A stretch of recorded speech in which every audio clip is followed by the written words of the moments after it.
रायगढ़ स्थित पीएम श्री उच्च विद्यालय वार्षिक क्रीड़ा प्रतियोगिता उद्यापित।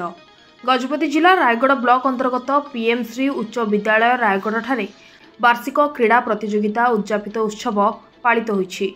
आज को 3 दिन धरी यह क्रीड़ा प्रतियोगिता अनुष्ठित होइथिबा बेले आजिर यह उत्सव रे मुख्य अतिथि भावे ब्लॉक अध्यक्षा पूर्णवासी नायक, स्थानीय सरपंच सुषमा सबर, समिति सभ्या जी शोभाराणी, थाना अधिकारी कमला चौधरी प्रमुख मंचस्थ होई ଏହି क्रीड़ा दिवस पालन को नहीं निज निजर अभिभाषण प्रदान करी क्रीड़ा प्रतियोगिता द्वारा किपरि विद्यार्थी मानक शारीरिक और मानसिक स्तर में विकास हेब से नहीं कहिथिले।